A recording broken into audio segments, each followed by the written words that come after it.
Welcome back to my channel. Today we're going to be making a one-pan pasta that cannot get any easier. For this recipe, there are only a few ingredients that you need to prep, so that's what I'm going to start with. To begin with, I am zesting a lemon, and then I am also going to use the juice from that lemon as well.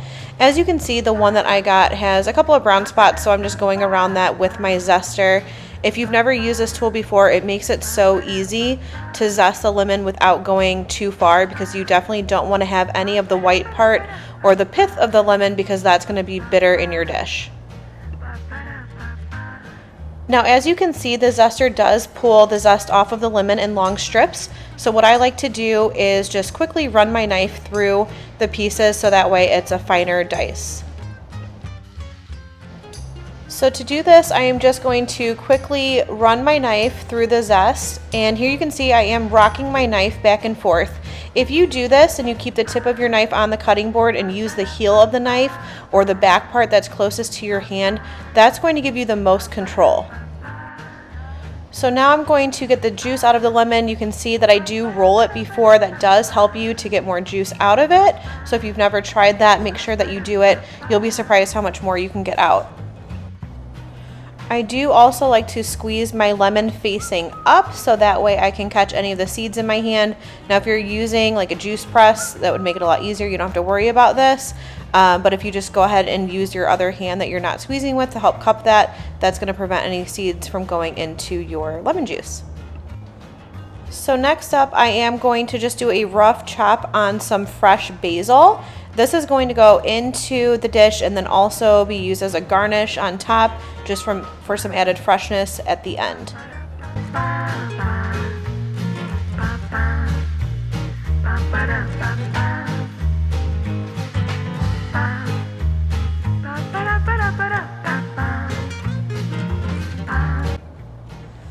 Now the last ingredient to prep is an onion. I'm just going to use half of this onion because it is rather large, and I'm just going to slice it. If you've been wondering this whole time why I had a bunch of damp paper towels at the top of my cutting board, this is why. So I saw this hack on Instagram, and it talked about using wet paper towels near your cutting board to prevent your eyes from tearing up while you cut onions. And it definitely worked. This was my first time doing it, and then I tried it again once more after this, and it worked for me both times. So if you try out that trick and it works for you, let me know. There's something about like the whatever chemical in the onion that gets released is attracted to water, so if you put a wet paper towel close by, it will go towards that versus the water in your eye. So I found that it worked. Let me know if it works for you. I thought it was just a fun, quick little hack there. For me personally, I cry like a baby every time I cut onions, so I loved it. Now I'm just going to get my pot out, and the first thing that I'm going to put into it is the spaghetti, and I'm going to put that directly into the bottom of the pot. I did have to break mine in half just to get it to fit in lengthwise.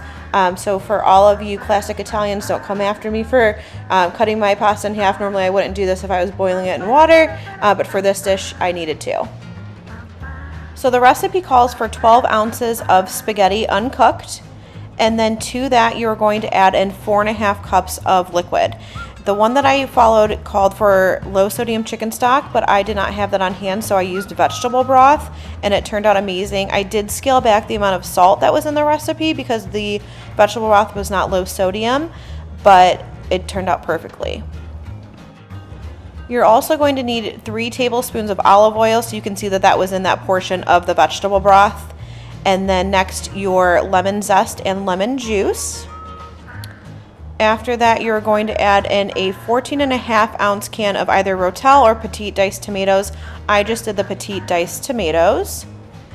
And then you're going to add your spices. So I surprisingly did not have garlic on hand, or else I would have used fresh garlic, but instead I used some garlic powder, salt, and black pepper.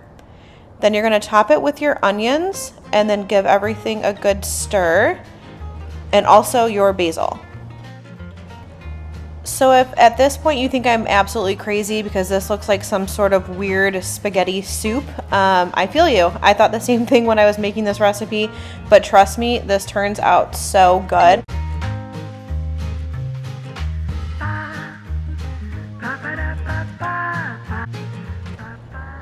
Once everything's combined, you're just going to move your pot over to your stove and bring it to a boil over medium to medium high heat. Once it comes to a boil, you're going to cover it with a lid and let it cook for 8 to 10 minutes, stirring it halfway through. Not only is this one pan pasta super quick and easy to make and very little cleanup being one pan, but it also has so many possibilities. You can change up this flavor combination to anything that you and your family enjoy. The possibilities truly are endless. So this is when I'm stirring the pasta about halfway through. You can see that the spaghetti is starting to soften and the liquid is starting to reduce down. So I'm just going to give it a good stir, add the lid back on, and then at this point I'm going for about another 5 minutes. Here we are 5 minutes later, and this is when I realized so my spaghetti is cooked, but I do want to get a little bit more of that liquid off. So I did take the lid off and let it cook for a couple of minutes on the stove just to reduce down that liquid before adding in our final ingredients, which are Parmesan cheese and heavy cream. So I added in 1 cup of shredded Parmesan cheese and 1 cup of shaved Parmesan cheese per the recipe, and it was really good. Gave that a good stir, and then lastly you add in 1/4 cup of heavy cream. Stir everything together to combine, and then you are ready to serve. Again, this dish could not be easier to make. It's the perfect weeknight meal. Took me less than 30 minutes to throw together, and the cleanup was super simple.